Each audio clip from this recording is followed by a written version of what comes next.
We're live. Hello, this is Mario Surfer, editor-in-chief at XDAdevelopers.com. I'd like to welcome you to the fifth XDA Ender podcast. Our goal is to cover the latest in Ender tech news from an enthusiast perspective. And I'm joined here today by a Redditor and an editor from XDA. Daniel Marchena from this subreddit, and I'm an Android enthusiast. Hi, I'm Michelle Ramon. I am a newly minted XDA portal writer, and I'm a huge Nexus fanboy on top of that.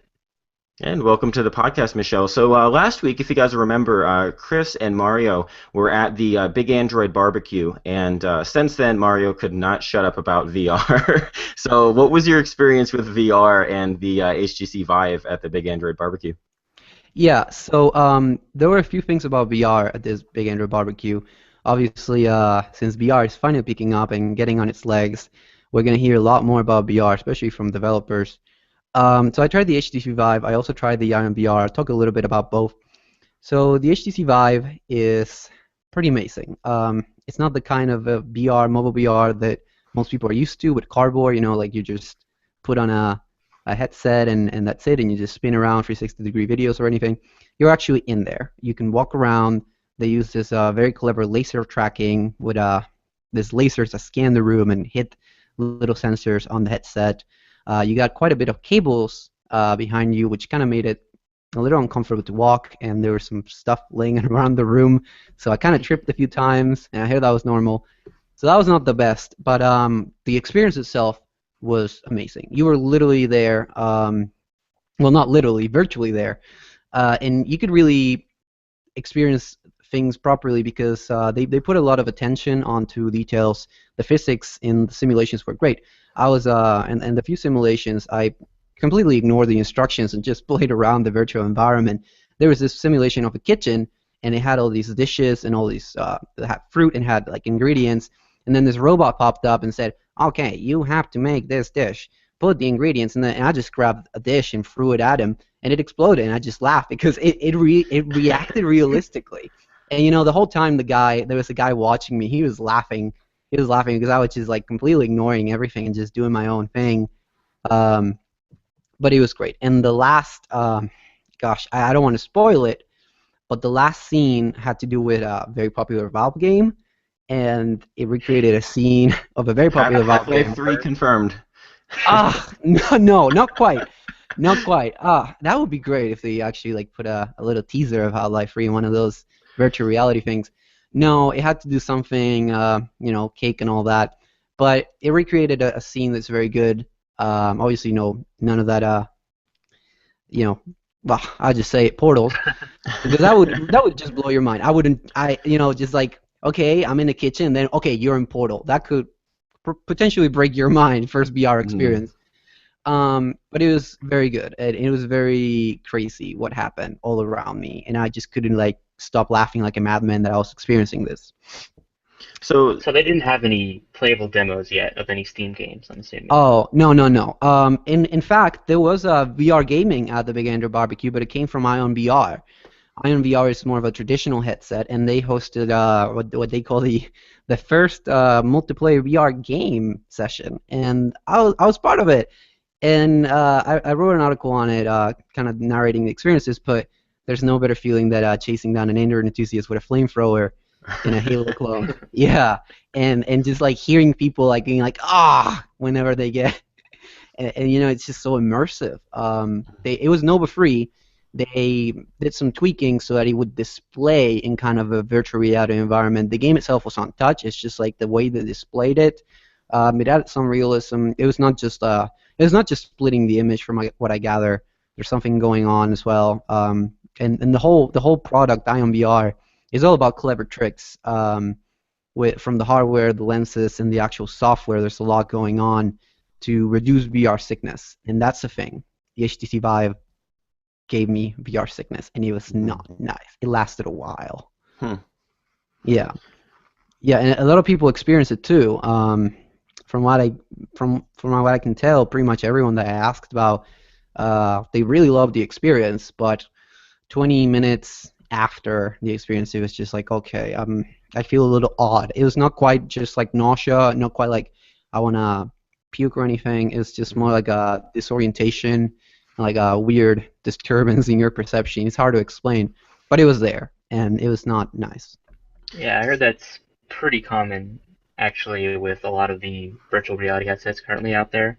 Do you think that's a problem with the HTC Vive or Vive Yeah. currently, or is that just something you'll get used to if you as you play with it for a little No, while? no, I'm pretty sure it's a problem, and it's one of those things that will really hold BR back until they solve it. That's I think what Ion BR is putting so much effort into eliminating it.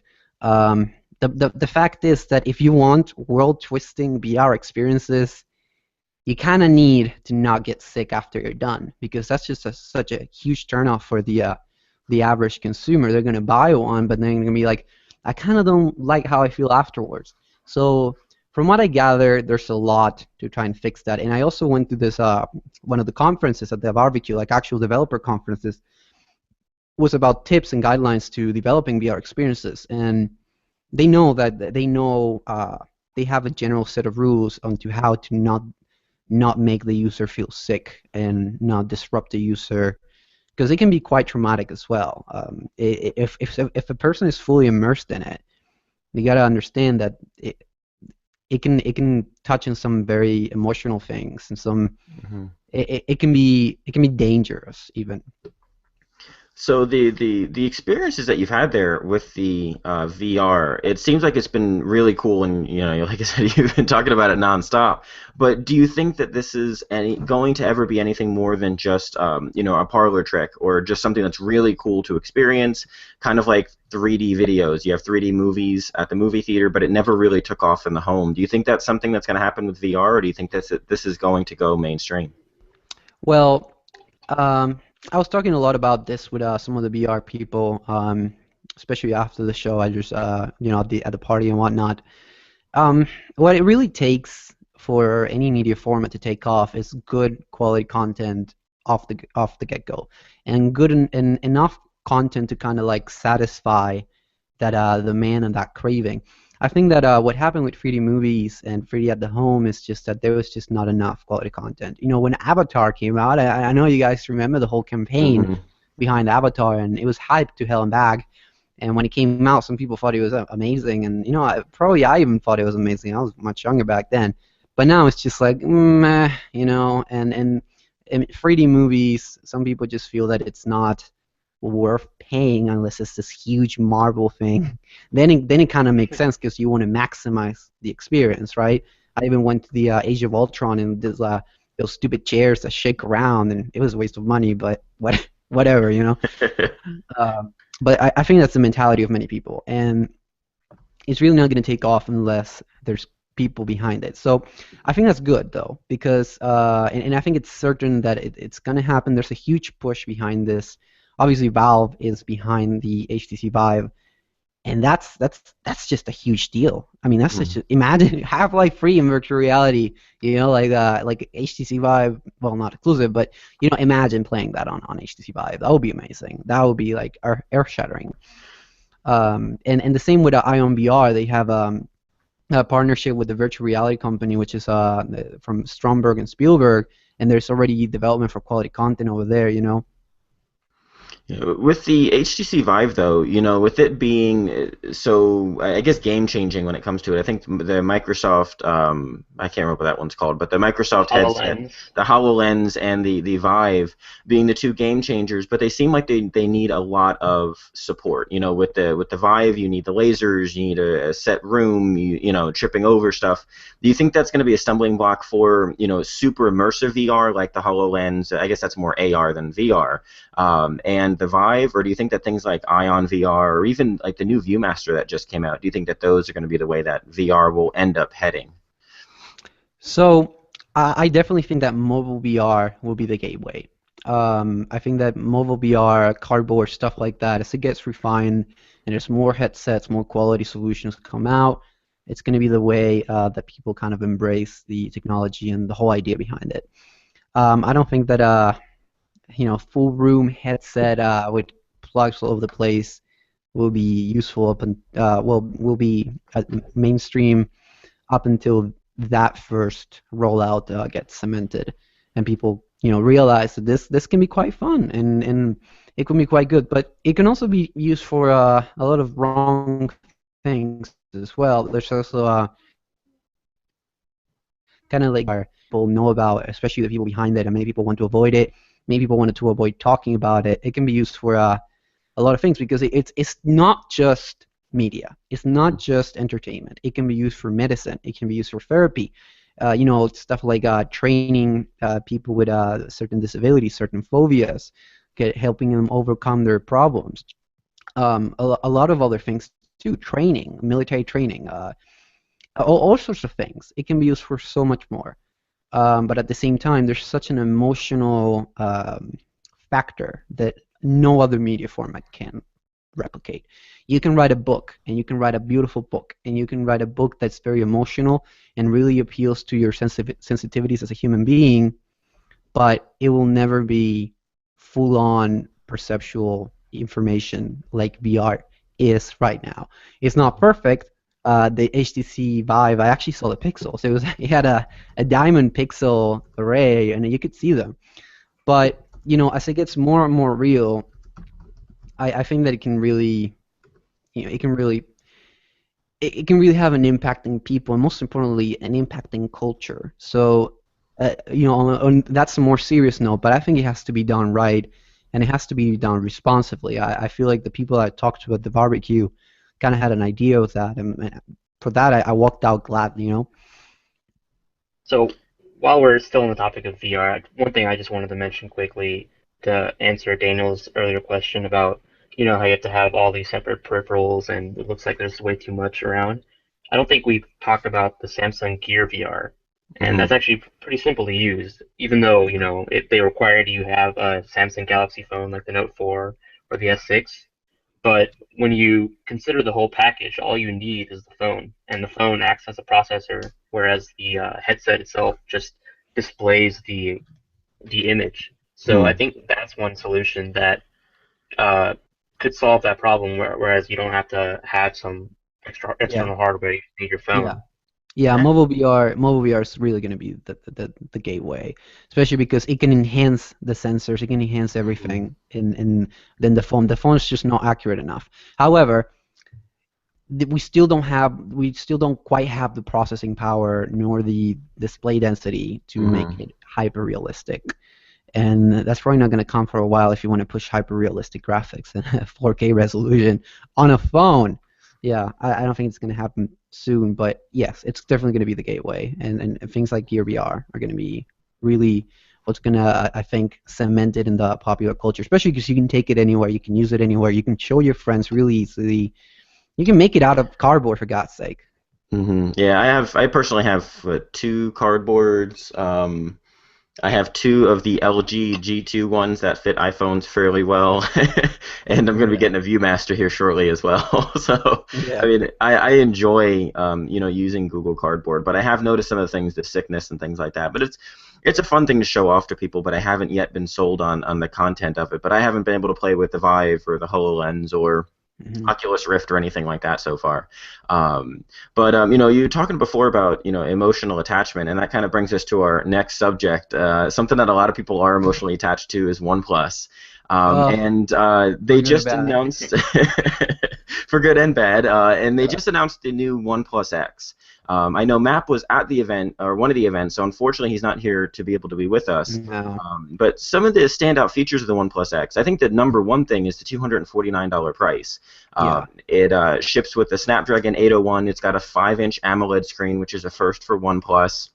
3 gigabytes of RAM, 16 gigs of storage with expandable storage options. I believe I heard it had the Galaxy S5 camera, which is a good camera. The ISO cell was a fairly respectable camera, especially at $250.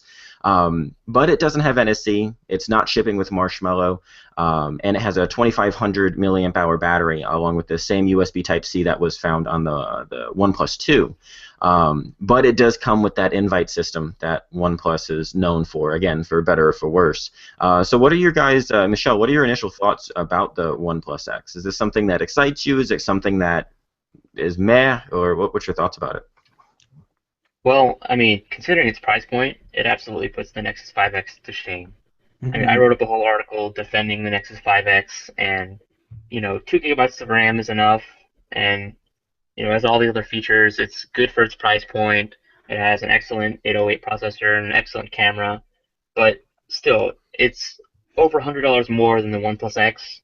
Even though the Snapdragon 801 in the OnePlus X is technically inferior to the 808, it's still going to be an absolutely amazing phone.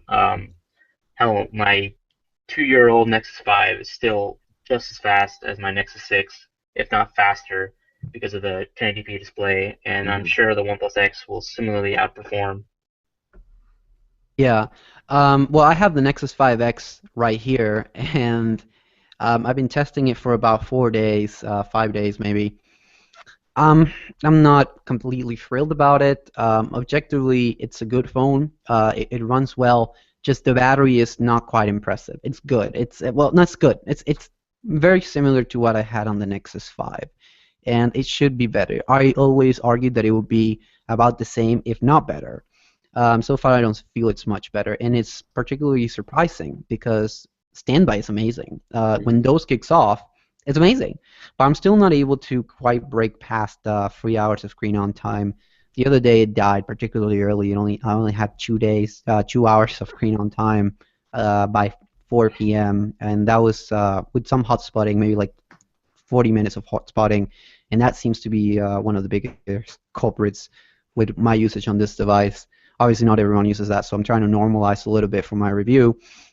But yeah, I think it puts it to shame, and I'm really interested in seeing the performance and the battery life of the OnePlus X, because if the OnePlus X has better battery life than the Nexus 5X with the older processor and whatnot, then it would be pretty embarrassing for Google to be, outcompeted on their own game, especially with a Lollipop device, because it's running Lollipop. Surprisingly, a lot of people thought it was going to run Marshmallow. And a final note on the sensor, it's good that if it's using an S5 sensor, that's already pretty good hardware, because Samsung has not really truly upgraded their camera hardware much in the past 2 years. The S6 uses the Note 4 sensor, which it's just it was already very good, because Samsung has been upgrading their software. So technically,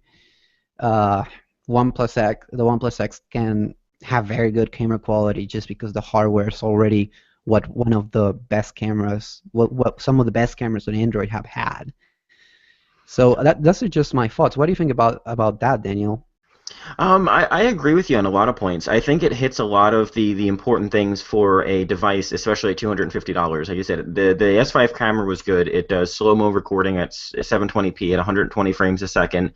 It hits a lot of the staples that make a device decent. I think that two holdouts I have, the invite system, of course. I just think that's a flawed system. They should just do what Google does: sell it till it sells out, and then when it goes back in stock, sell it till it sells out, and go through that method.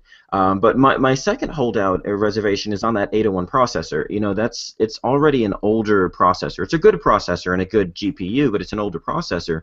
Do you think that there's any concerns, and maybe one of you guys will know this better than me do, that Qualcomm may drop driver support before this device has really hit end of life? No, I don't really think that'll be an issue, and even if that's true, it won't be for another couple of years. Okay. Yeah. I mean, you also have to consider the absolutely insane amount of Snapdragon 801 devices out there. I mean, that's probably one of the better chips, I think, that ever came out. The Snapdragon 800 in itself was amazing. The 801 is just a small upgrade, but it was that small upgrade, I think, that finally nailed 1080p smartphones before the 805 could bring 1440p smartphones to a respectable level of performance. So I think that would be a bad move, because so many people would be angry. So many Snapdragon 801 devices, and so many are good. So many are really good too. Yeah, but I think a lot of the Snapdragon 801 devices that are on the market right now aren't really going to be seeing upgrades past Marshmallow. You've got the Galaxy S5 ran it, the HTC One M8 ran it, the Nexus 5 is running the Snapdragon 800, and we really don't expect to see it upgraded past Marshmallow. It'll be probably through Marshmallow up until the next version of Android. Yeah. So there might not be very many more upgrades left in the other devices that have it, and I think that's one of the concerns I have, just because of releasing a new device running such an old processor. Yeah, Um, and it's already running Lollipop. But mhm. there's one thing that we haven't talked about, and it's quite shocking that it hasn't really come up yet, because it's the whole, the whole thing that OnePlus is kind of hoping will sell this device, and that's the design. We kind of missed that. I guess it really shows that we care a little too much about the actual user experience rather than just well, of the specs, I guess. But not necessarily, because it ultimately is what trickles down to the user experience. But the design, I think that it looks good. I'm not gonna lie, it looks good. Might look like an iPhone 4 or whatever, but it looks good. It looks solid. OnePlus has really nailed the build quality. Mhm. The Nexus 5X is it's just a disappointment in terms of build quality. These buttons right here are extremely mushy, and they're just not very satisfying to click, especially because there's a whole feature behind double clicking the power button. Yeah, and I mean, I agree with you on the design of the OnePlus X, though. It is, I was kind of standoffish at the beginning in the last episode. It does still look a little bit like a Sony phone. It looks like the iPhone 4. But for $250, I don't think you're going to find a better looking or feeling device. Even for devices that cost more than that, the glass and metal. Yeah. You can't go wrong with it. It's simple. It's easy. People are going to complain about the glass back breaking if you drop it, but that's Yeah. that's what you But have then to there's ceramic. brand. Then Yeah, there's that's ceramic too. that one's a joke. I'm sorry. Yeah, I mean, paying so much extra money for. I mean, it's got to the point where it's just like, okay, if I'm gonna pay all this extra money, I might as well just buy an actually great flagship. I might as well just buy a Yeah. Moto X Pure. That's kind of like what doesn't make sense to me. Obviously, they really do have a lot of control over their supply, which kind of makes a lot of people angry, and rightfully so. I mean, just really the last time, signing up for a list to be in a line to get an invite to pre-order the phone. What the hell is that? hmm Uh, The but one yeah, the one thing I wanted to mention as well that we want to keep in mind, this is a 801 device. It looks like it's got a decent battery, a decent screen, and it is half the price of what the HTC One A9 is going to be going up to. And I mean the OnePlus, I mean the Nexus 5X, you still have the benefit of it being a Nexus device, yeah, and all those perks that come with it. So, some things, they're a little bit more than just the dollar sign of the device, and I think that comes with Nexus devices. But when you're comparing this against the A9, there's no competition in my yeah, opinion. yeah. The A9 had surprisingly good reviews so far. I was like, a lot of people, and I I guess it landed a good user experience, and it looked good, and it looks good, hmm and it looks good. I think that's one of the things that like OnePlus, it was so shameless about it, saying that a big part of it was just the design with their old phone too, and with their cases. New flagships, they put so much focus on design, and I can't really tell if they're compromising elsewhere because they're putting focus on design, or if they're putting focus on design because they cannot muster up enough elsewhere. But to me, it's kind of disappointing to see that so many devices they're just boring. I mean, look at the LG V10. Well, hmm it just that phone. LG just reported a major quarterly loss, and now that their Nexus 5X and LG V10 sales are going to be featured in the next one predominantly, how's it gonna work out? There's no advertising for that device that I've seen, no substantial one at least, and few people seem to know about it. And it's a good phone. I mean, it's got very good specs, and the price is not awful, especially because they're bundling up like a 200 gigabyte micro SD card in it. I mean, Well, they I, did the same thing with the G4, if you remember. They sold it with I remember T-Mobile, and I think everybody had it, where you got like a leather back and you got an extra battery and a charger or something stupid like that. And I think that kind of lends towards LG's issues. I think LG, like you're saying, they're just making boring devices with little appeal towards the mass market.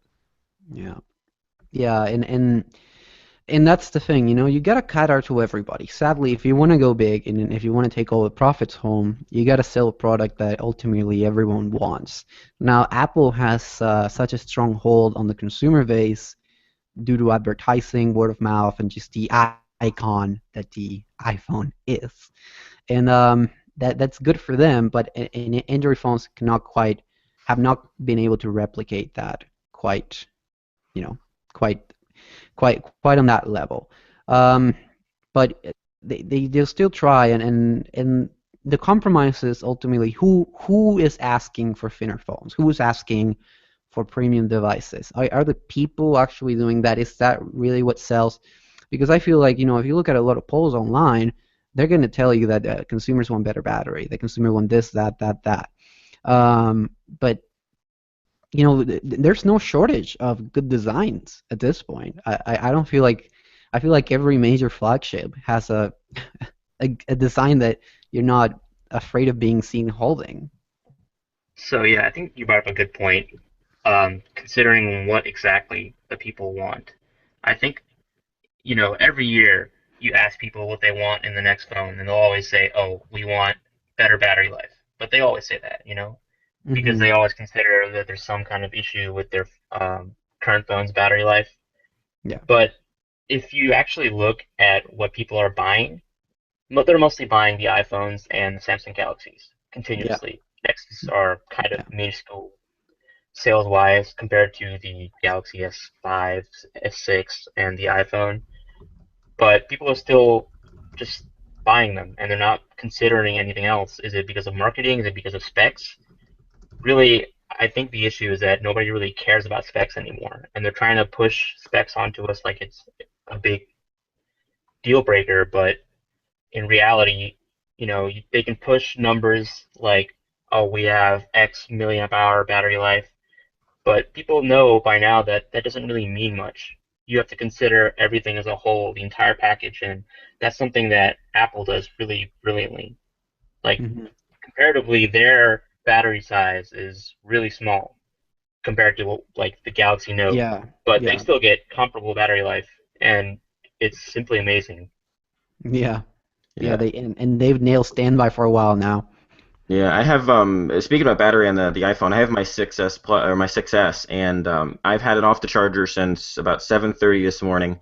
Used it all day long, text messages, Reddit, stuff like that, and I'm still at 57% battery. And Can't it beat just that. gets insane battery life, when you're not using it super intensively. And building on what you were saying, Michelle, about what people want, I think that what it ultimately comes down to is people don't really know what they want. They say they want better battery. They say they want this. They say they want that. But they don't really know. I mean, everybody's asking for a better battery life. And I am kind of on the opposite side of that standpoint. I want a device that will last me one solid day. I want to use the heck out of it, but just make sure that it lasts me one day. I don't want that 2 or 3 day device, because those are the times that you're going to forget to charge it one night, and you're going to wake up and you forgot to charge it the next day, and now you have Yeah. 25% battery in the morning.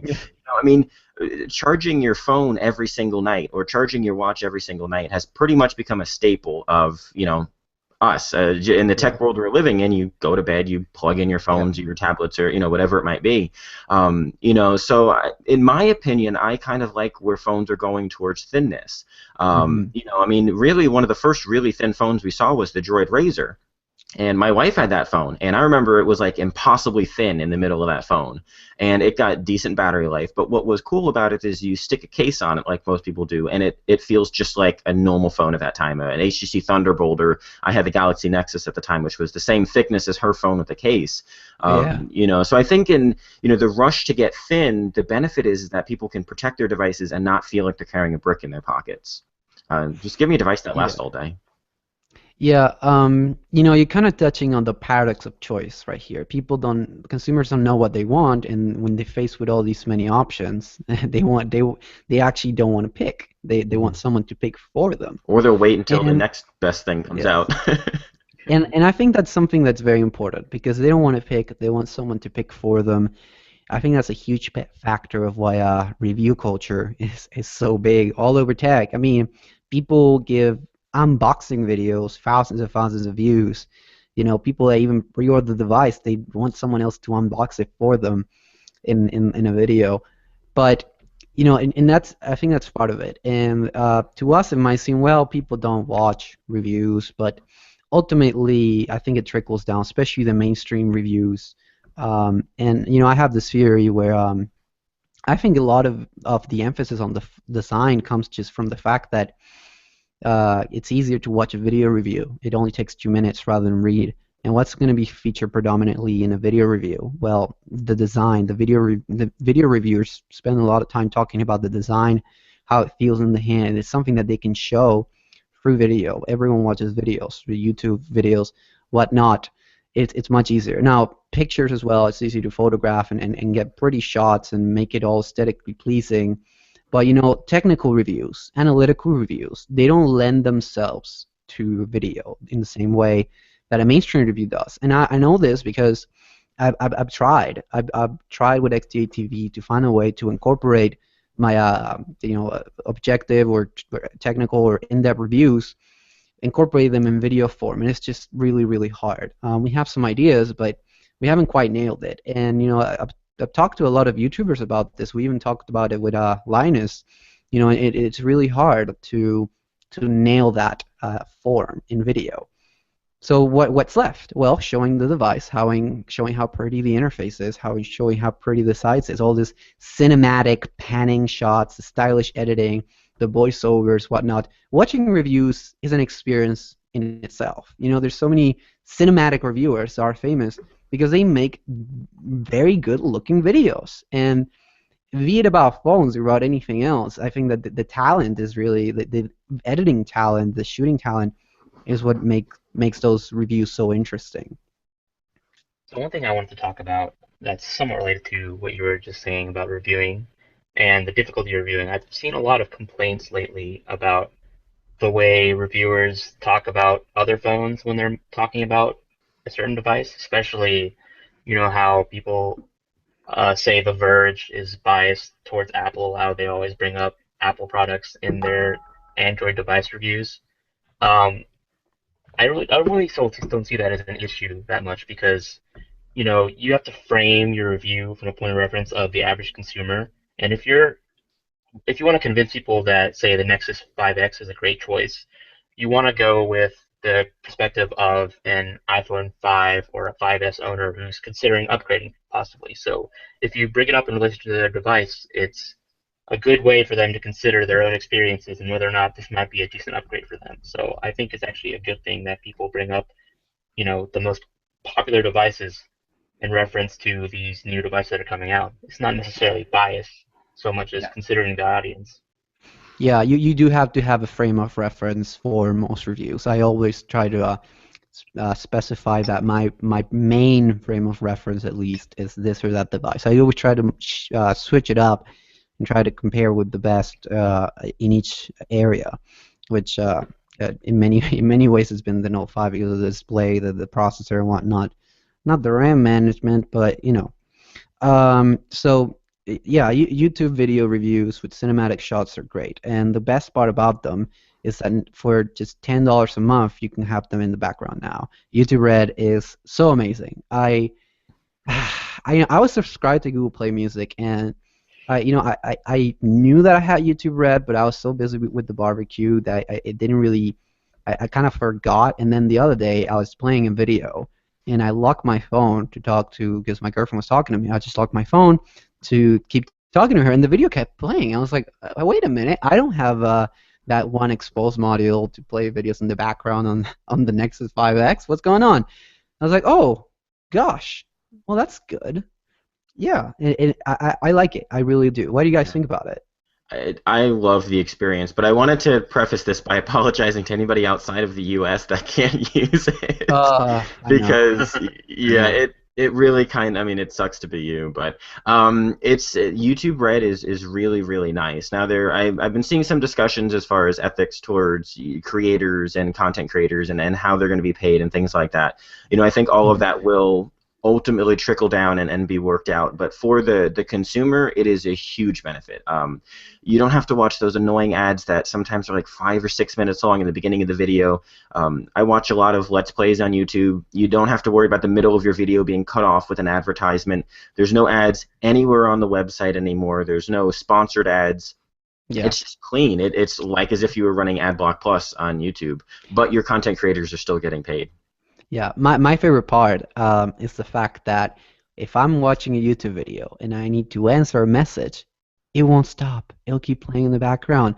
That's something that I actually use multi-window for. Whenever I was watching a video on YouTube, I would just summon multi-window so the video kept playing, and I wouldn't have to, interrupt the audio or the actual video. But in this case, YouTube Red prevents the audio from cutting out. To me, that alone, it's a pretty big deal. And the fact that that I was actually paying for Google Play Music All Access, so I'm not really. I feel it's like, oh, okay, and then thanks for the gift. That's great. I don't really mind that. So I think that this can really help Google push their whole entertainment streaming services forward. Just the YouTube Red and Google Play Music bundled together. Bam! You can listen to music, you can watch videos, you can listen to music videos, and just like have access to so many songs on YouTube, and that's what so many people still use YouTube for. Mm-hmm. Yeah. Right. So YouTube Red, it allows you to browse all of YouTube without ads. How do you think the proliferation of ad blockers will cut into YouTube Red's membership rate? Well, yeah, that's a good one. But at this point, I think that everyone that wanted to ad block YouTube already did it, and I guess that's really my only. On Android, it's a little harder. I mean, there's the expose module add away for YouTube add away, but that's a good question though. And, I think Michelle, I don't think there are a whole lot of people that really use YouTube on the website. I'd like to see their breakdown of their demographics, but I think that mobile and streaming through a set-top box or Roku or Apple TV or Xbox, whatever may have you, I think that is where a large majority of their viewership came from. At least in the U.S. At least in the U.S. And a lot of that doesn't get. You can't really block ads through that unless you're going to be modifying your phone, and I think that's such a small percentage. But I think too, there's also an ethical standpoint as well. For me, I use uBlock Origin on all my devices, and I use that strictly to get rid of the annoying advertisements, the full banner ads that you can't click out of, especially on mobile. Small X. Yeah. Exactly, and the video ads that play when you're on a low bandwidth, like I have at work. So that's why I use it. But YouTube was one of my whitelisted sites because there's content creators that I really like to support through advertisements. And I've had videos on YouTube that have ads supported, and I've got funds through that. So I see the benefit of having that, and it's not really that intrusive to have a 3-second advertisement before you can click the skip button. So I think there were a lot of people that were on that ethical line of, well, I want to support the people I like, but I don't want to see advertisements across the whole internet that may have not used an ad blocker originally. And now that YouTube Red's out, I don't think people are going to subscribe just to YouTube Red. I think they're going to subscribe to the whole package, the Google Play Music, and then remember, YouTube Music is coming out around the corner too, which it baffles me. I think Google Play Music might end up getting folded into that. So It's weird to have two apps.